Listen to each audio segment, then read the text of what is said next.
Bueno, aquí estamos un viernes por la tarde practicando lo que es compartir un poco en audio. Me gustan los podcasts, el ASMR, y quería ver cómo funcionaba ese formato.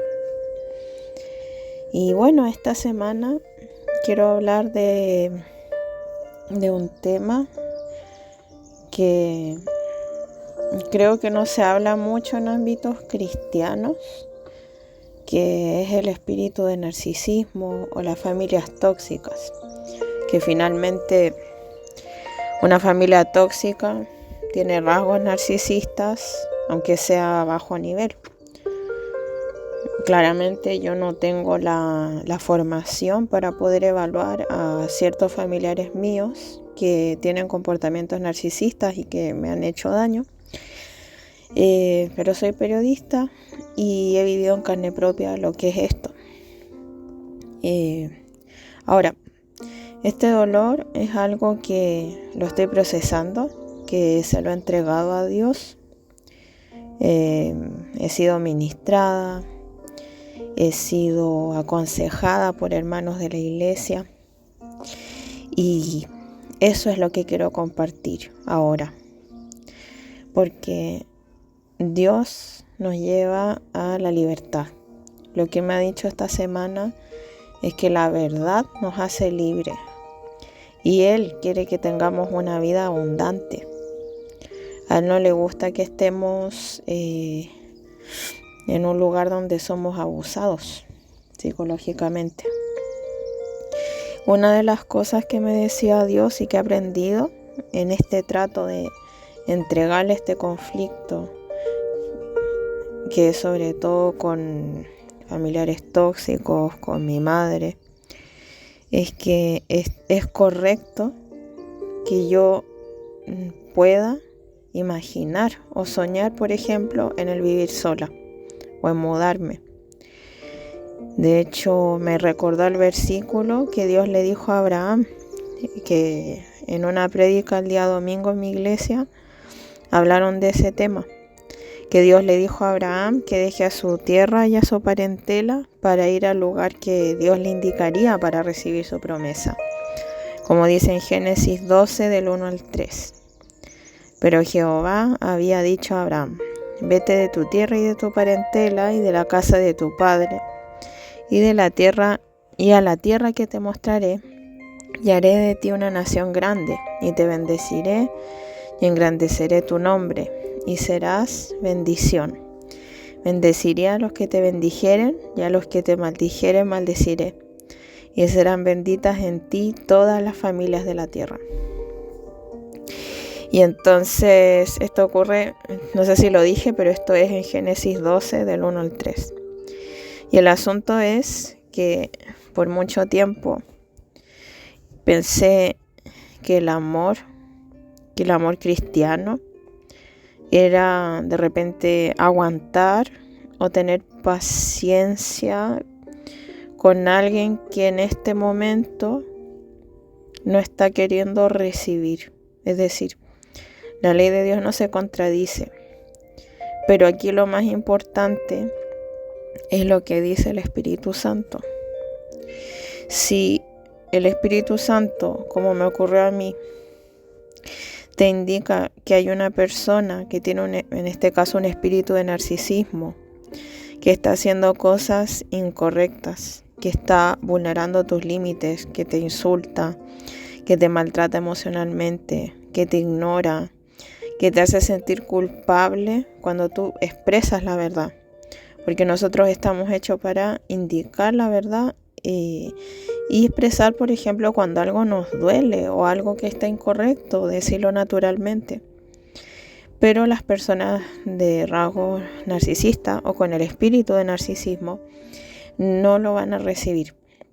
Entonces, hay personas que no quieren recibir. Y aquí no es una cosa humana. Es decir, el amor cristiano no es permanecer ahí, como aquí le decimos en Chile le decimos el monigote o el pushing ball, No estamos ahí para recibir golpes cuando alguien no puede o no quiere escuchar, en el sentido de que el espíritu de narcisismo solo lo puede sacar Dios. Bien. Y bueno, después voy a ir a ese punto. Pero me permití soñar y dejarme llevar por lo que el Espíritu Santo dice. O sea, si estamos en una situación de injusticia, Dios nos puede sacar.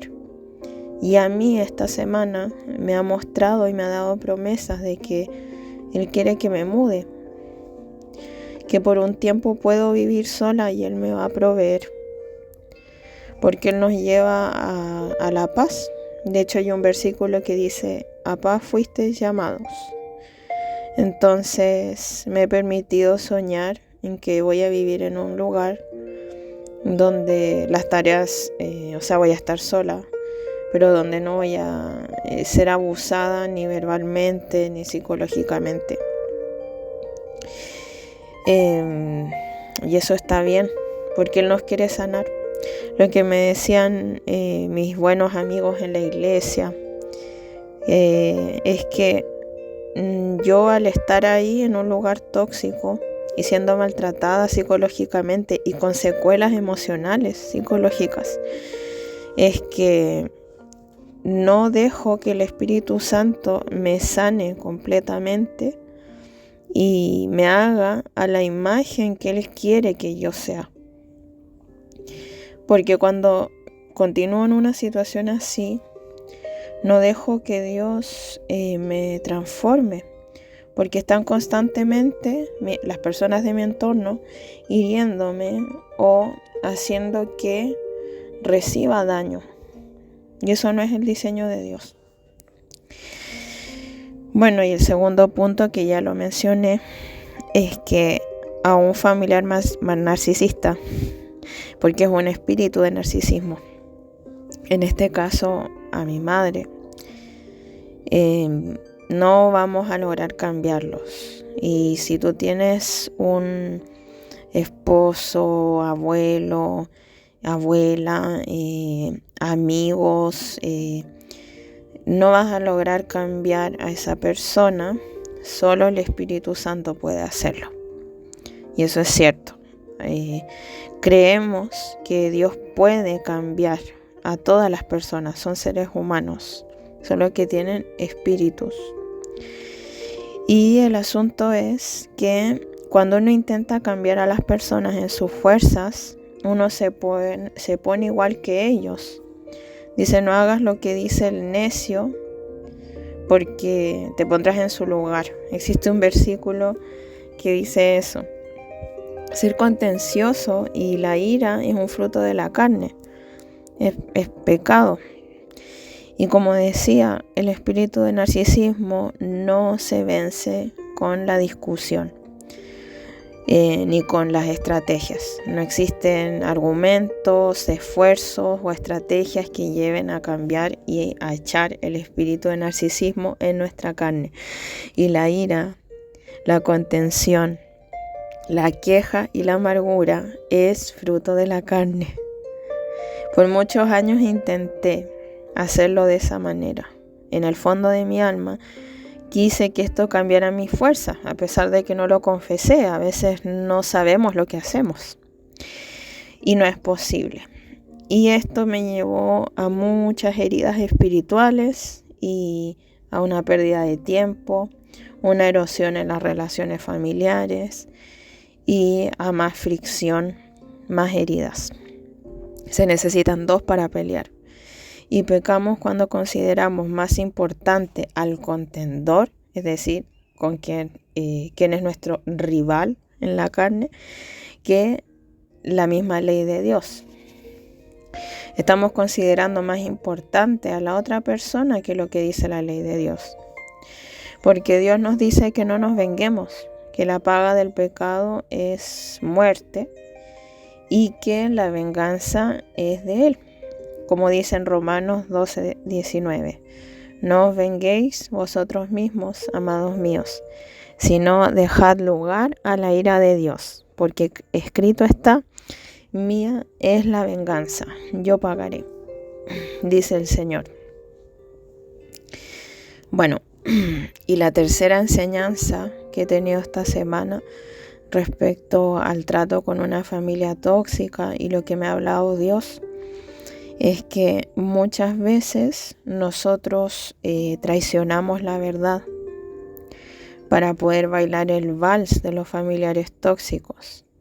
Ignoramos al Señor y le desobedecemos. Cuando nosotros estamos en estas dinámicas de rasgos narcisistas o familiares tóxicos, nosotros muchas veces, aunque no lo confesemos, dejamos pasar, por ejemplo, mentiras.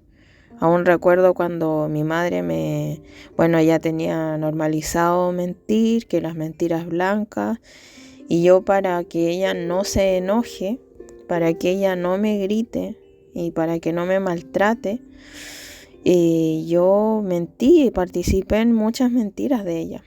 Esta semana tuve que arrepentirme de esas cosas, porque cuando nosotros participamos en esas obras, estamos haciendo lo mismo que ellos. Parece obvio, pero es así. Y bueno, por ejemplo, si yo veo que mi madre, como lo hizo otras veces, y estoy poniendo un ejemplo simplemente, me grita, me maltrata, me insulta, eso no le agrada a Dios. Y si yo lo que hago es soportar el insulto, aceptar regalos, eso me habló mucho esta semana Dios. Si yo acepto regalos y después hago como que nada pasó, estoy siendo cómplice del mal. Nuestro cuerpo es templo del Espíritu. Y si nosotros aceptamos, como digo, malos tratos, que nos ignoren y que nos insulten, como dije. Y en este caso, como el rasgo narcisista de mi madre es dar regalos para que nosotros nos olvidemos del maltrato, y así sigue el ciclo. Cada vez que nos insultaba o maltrataba, nos traía comida, ropa nueva, un cuaderno que nos guste, bonito. Nada de lo que un narcisista nos dé para tapar su pecado es correcto de aceptar. 1, porque estamos permitiendo que maltraten a nuestro cuerpo, que es templo del Espíritu. Y 2, porque Dios también quiere tratar con esa persona. Y si no existe un límite claro y alguien que le diga: mira, yo no voy a aceptar tu soborno, ¿cómo se va a dar cuenta de su error? Nosotros no podemos dejar pasar esos comportamientos en nuestra vida porque somos cómplices de eso. Dice: no participéis de las obras infructuosas de las tinieblas, más bien reprenderlas. Me vino a la mente ese versículo, creo que está en el libro de Romanos, no me acuerdo bien. Pero es así, no podemos participar de eso. Y yo por mucho tiempo participé en ese juego de sobornos, donde me compraban regalos y yo me callaba, o me compraban comida sabrosa y me callaba. Bueno,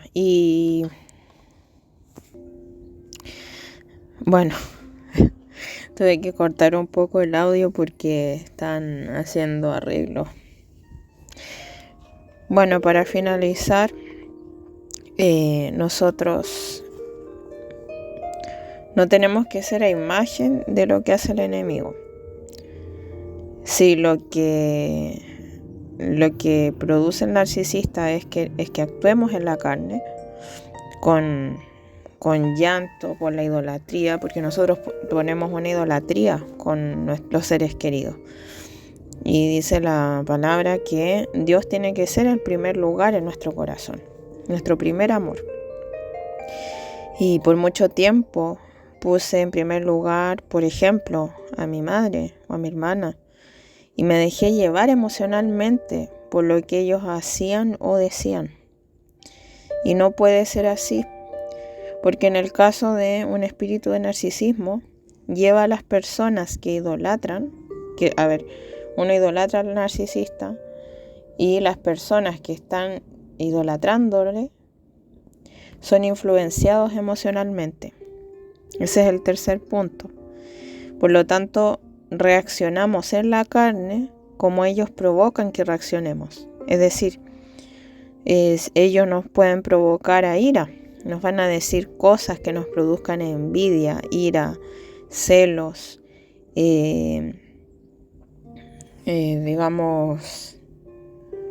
malos pensamientos.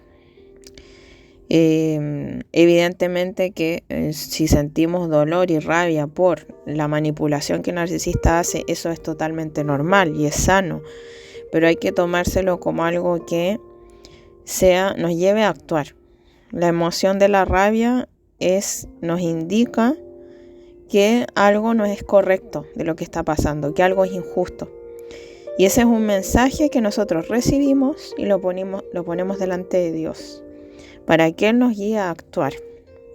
En mi caso, yo por mucho tiempo sentí rabia hacia el trato que recibías y ciertas injusticias, y yo finalmente no lo ponía en manos de Dios, hasta que llegó un punto en que ya no aguanté más y le confesé todo a Dios, todas mis rabias, todo lo que aguanté.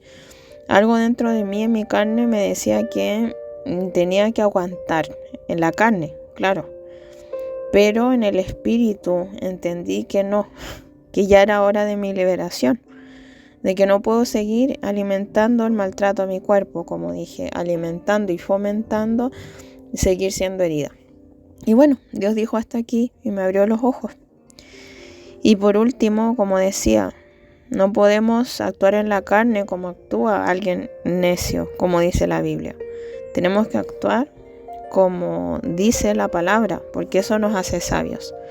De lo contrario, como dice el versículo, dice: vosotros sois de vuestro padre el diablo, y los deseos de vuestro padre queréis hacer.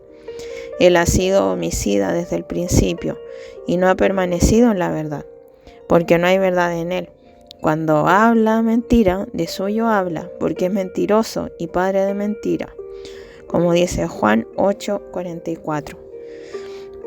Es decir, que el espíritu narcisismo hace que las personas mientan, que quieran destruir emocionalmente. Yo he tenido pesadillas con este familiar tóxico, donde me perseguía con un cuchillo, o me perseguía o era asesino en serie. Y eso es porque espiritualmente es así. Es decir, como dice en los evangelios, Jesucristo decía, claro, que nosotros en el pensamiento pecamos. Es decir, no solo somos juzgados solo por asesinar a alguien, sino porque nuestro pensamiento queremos destruir a esa persona. Y ya sea con palabras, ¿qué más destrucción que un insulto, un agravio, una tortura, una venganza? Con las palabras destruye, como dice el libro de Santiago. Las palabras hirientes destruyen la psiquis, destruyen el alma. Entonces, si nosotros actuamos igual que el espíritu de narcisismo y nos vengamos con las palabras e insultamos y nos defendemos a nosotros mismos, no estamos haciendo lo que Dios quiere, sino que estamos haciendo lo que el enemigo quiere. Estamos siendo homicidas desde el principio. Yo, en vez de ser sabia y entregarle todo esto a Dios y que Dios me diga y me dirija, como ahora me está dirigiendo, que me está guiando a buscar más trabajo y a mudarme de mi casa para cortar la manipulación y el alcance que la manipulación tiene en mí, yo por mucho tiempo actué de forma poco sabia, pero eso se acabó, gracias a Dios, gracias a lo que Él ha hecho. porque mi carne no hubiera podido hacer nada. Así que eso es lo que Dios me ha hablado esta semana respecto a los familiares tóxicos, y a ver si sale otro podcast y otra conversación. Así que si tienes alguna experiencia parecida o Dios te ha hablado respecto a los familiares tóxicos y cómo lidias con ellos, lo puedes dejar en los comentarios.